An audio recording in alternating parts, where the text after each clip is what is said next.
हमारे साथ कुछ ऐसी रहस्य जुड़ी हुई है जो हमें कुछ अलग सोचने पे मजबूर करती है। समय समय पर पुरातत्वविदों को कुछ ऐसी अनोखी चीजें मिल जाती है जो शायद उनकी सोच के बाहर है। स्वागत है दोस्तों रहस्यमय ऐतिहासिक खोज के चौथे एपिसोड में, जहां हम कुछ ऐसी ऐतिहासिक चीजें आपको दिखाएंगे जो आपको हैरान कर देगी।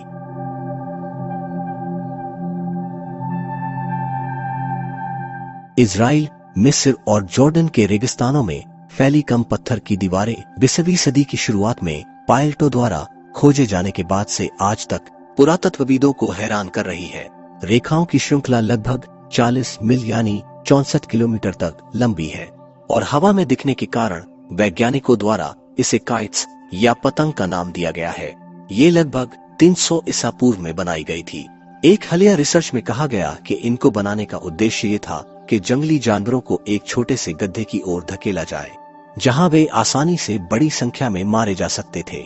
यह कुशल प्रणाली बताती है कि स्थानीय शिकारी स्थानीय जीवों के व्यवहार के बारे में बेहद अधिक जानते थे, लेकिन अब तक यह इतना ठोस सबूत नहीं है कि आखिर क्यों और कैसे ऐसी दीवार बनाई गई थी।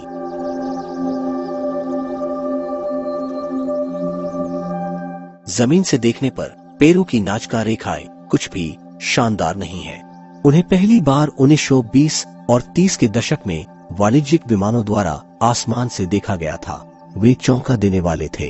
पुरातत्वविदों इस बात से सहमत है कि इनमें सैकड़ों विशाल आकृतियां हैं, जिनमें ज्यामितीय रेखाओं से लेकर जानवरों, पौधों और काल्पनिक आकृतियों के जटिल चित्रण शामिल है, जिन्हें 2000 साल पहले पूर्व इंका नाजका संस्कृति के लोगों द्वारा बनाया गया था, जिन्होंने लाल सतह के कंकड़ को हटा दिया था। उन्होंने ऐसा क्यों किया, यह रहस्य बना हुआ है, जिससे षड्यंत्र सिद्धांतकारों को एलन लैंडिंग्स और एंशिएंट एस्ट्रोलॉजी के बारे में विचार करने के लिए प्रेरित किया गया है।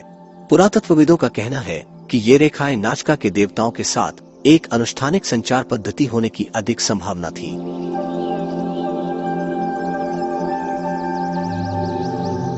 पुरातत्वविदों को मिस्र के महान पिरामिडों के बारे में जो जानकारी है वह बेहद आकर्षक है, लेकिन अभी भी पिरामिडों के भीतर बनी नई सुरंगों और शाफ्टों की खोज कर रहे हैं और आज भी इस बात का सुराग खोज रहे हैं कि महान स्मारकों का निर्माण किसने, कैसे और क्यों किया।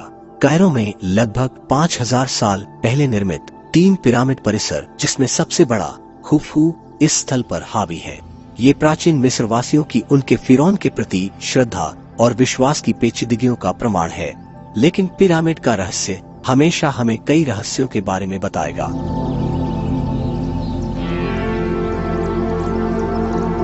ट्यूरिंग के रहस्यमय कफन से अधिक बहस किसी भी पुरातात्विक खोज पर नहीं हुई है। इसे कई लोग यीशु मसीह का दफन कपड़ा मानते हैं। तबिल कपड़े के इस लंबे टुकड़े पर खून के निशान है, साथ ही एक आदमी के शरीर की गहरी छाप भी है। कैथोलिक चर्च ने आधिकारिक तौर पर 1353 में कफन के अस्तित्व को दर्ज किया था, जब यह कपड़ा फ्रांस के लीरी में एक चर्च में दिखाई दिया था। लेकिन कफन की किंवदंती 30 या 33 ईसा पूर्व की है। 1980 के दशक के बाद रिसर्चर्स ने रेडियो कार्बन डेटिंग का उपयोग करके इसकी सही उम्र निर्धारित करने की कोशिश की। उन्होंने निर्धारित किया कि यीशु का कथित दफन कपड़ा वास्तव में 1207 और 1390 के बीच बनाया गया था। दूसरे शब्दों में वैज्ञानिकों ने निर्धारित किया कि वह कपड़ा संभवतः मध्ययुगीन समय की है, लेकिन आज भी कई लोग और रिसर्चर्स ये मानने को तैयार नहीं है।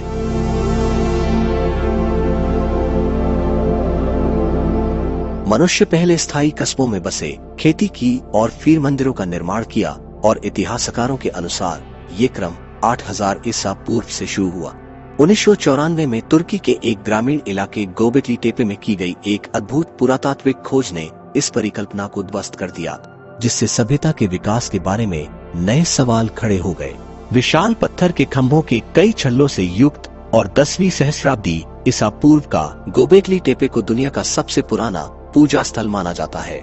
फिर भी सबूत यह भी बताते हैं कि इसे बनाने वाले लोग अर्ध खानाबदोश शिकारी थे और संभवतः कृषि से अनभिज्ञ थे। गोबेकली टेपे ने पुरातत्वविदों को यह सोचने पे मजबूर कर दिया कि आखिर कब सभ्यता की विकास शुरू हुई थी। तो दोस्तों, एपिसोड आपको कैसा लगा कमेंट बॉक्स में जरूर लिखिए। रहस्यमय ऐतिहासिक खोज के सारे एपिसोड्स का लिंक आपको नीचे डिस्क्रिप्शन में मिल जाएगा, जिसमें ऐसी कई सारे अनोखी और रहस्यमय चीजें हैं जो आपको आश्चर्यचकित कर देगा। तो चलिए दोस्तों, इसके साथ हम आपसे विदा लेते हैं। ऐसी और एक दमदार एपिसोड के साथ जल्द ही आपसे मुलाकात होगी।